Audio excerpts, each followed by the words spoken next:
Hey guys, we just want to share with you today this pretty purple wreath that me and my daughter came up with. She thought Valentine's Day was a little too red and pink and was really wanting a little bit of color pop. So we had some really interesting floral arrangement pieces. So we decided to take what we had and make us a pretty purple wreath for Valentine's Day. And we thought we'd share it with you guys, and we hope you enjoy this video.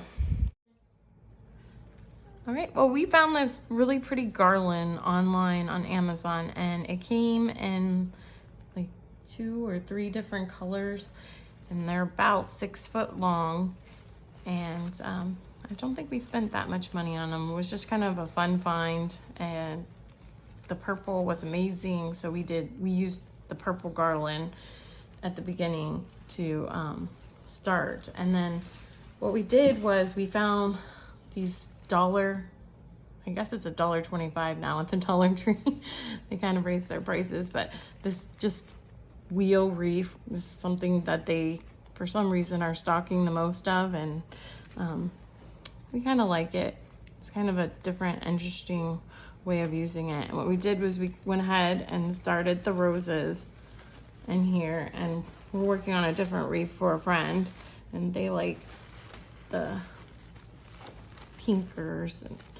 pink and whiter colors. So, and all we do is we do like the same thing. I don't know if you guys got to see our gnome video, but it's just basically the same thing. We're just weaving it in and out of the spokes, and then just kind of pulling them tight, and eventually as we go along weaving in and out. And you don't have to do like, we don't weave in and out every spoke.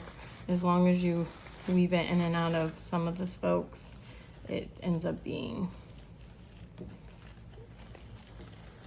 just as nice. And so when I go under, I do come right back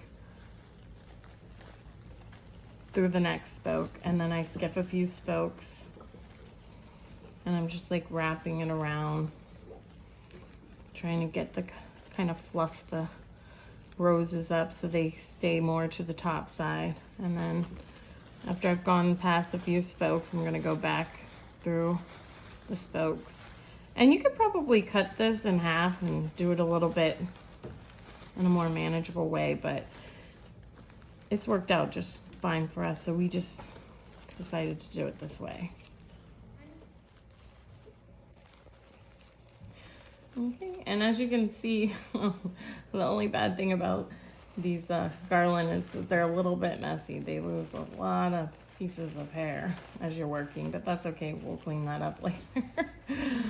And we're just working through around each time, weaving in and out. And it takes a little while to weave the different garlands.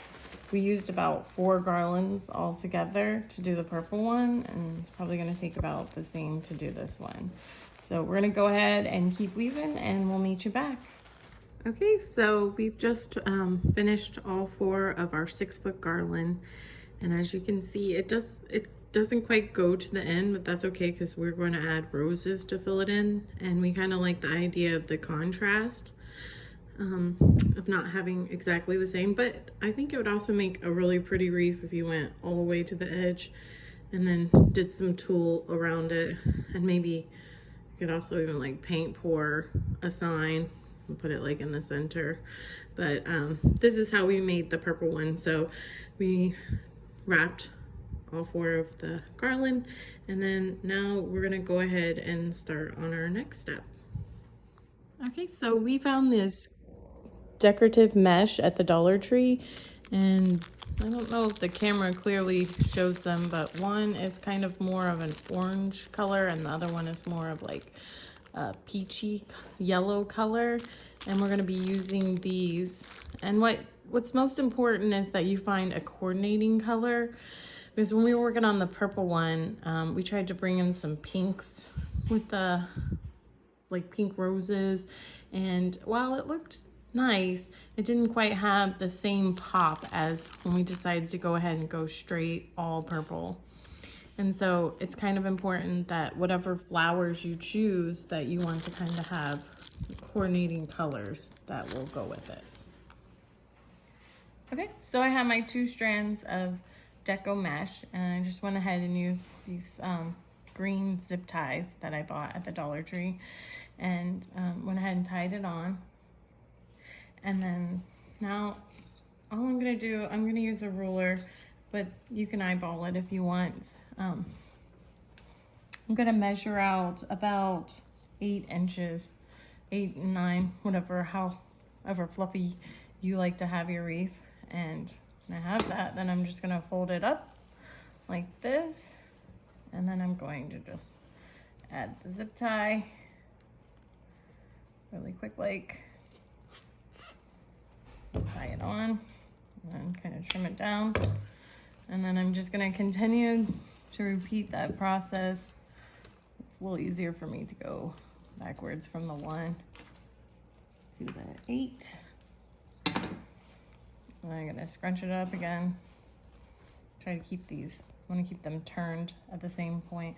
I like to go ahead and do the deco mesh first, then I can fill in the roses so that it's nice and fluffy, and it just works a little easier that way. So we're just gonna go ahead and add the deco mesh. And we're gonna be just repeating the same process over and over again. We're gonna measure out about 8 to 9 inches. And then also, I mean, if you don't have like a ruler at home, you know, it doesn't have to be perfect, really. You can just kind of eyeball this here, and then if I see that it looks about the same, I can just go, oh, okay, that's about 8 or 9 inches, and I can also just go ahead and tie it on. But some, oh, that one's already been cut. Some people like a little bit more exact measurement, but you can also, in the art world, it's just kind of fun to be a little bit different.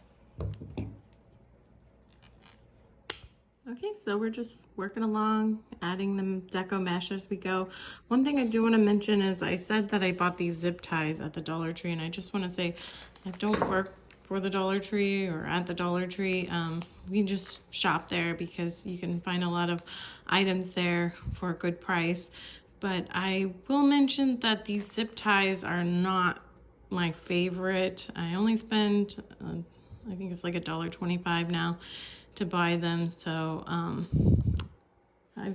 half of them are kind of unusable. But again, they were kind of cheap.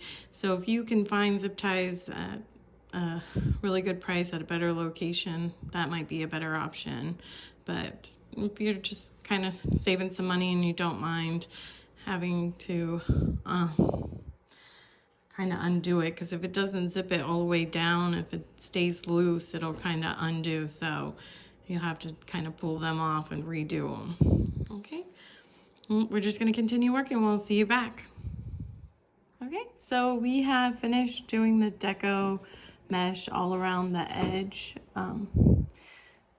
Took a little while, but we got there, and now we're going to move on to putting the roses on. And I usually cut the roses about like an inch and a half, an inch and a half to 2 inches. Okay, so I'm just gonna find one of these spokes here, and I'm gonna take my rose and I'm going to just wrap the wire around that spoke until it's nice and tight and it's kind of like sitting up. You might have to bend it and play with it a little while before you get it right. And then I'm just gonna continue to do that with my coordinating roses. Okay, and so this is my second flower that I'm going to use. I'm gonna have 2 different colors for sure in here, and I think I might add a third one in like we did with the purple one, but I do those at the end. But I tried to make sure, and again, I'm just wrapping that little bit of twine from the stem onto that spoke. And then so for every spoke, I'm going to have 2 roses, and there's going to be 2 different colors. Okay, as you can see, I've started to put the roses on, and I have 2 on each spoke, and then I kind of weaving the colors. So we have like this lighter color and then the darker and then the light and then the darker, and we're just going to continue that pattern all around. So we have now finished the weaving the lighter and the darker roses together. Now I'm just going to take these pink and kind of scatter them around. I'm not going to be perfect about it. I'm just going to kind of leave like a little space in between so it just kind of looks like it kind of blends in and coordinates with the rest of it. And we'll meet you back for the final picture. This is our final wreath. We hope you enjoyed this video. If you do, please leave a comment. Let us know how your wreath turns out and what you might have used in yours, because we love reading the comments. And give us a like, share, and we hope you enjoy it.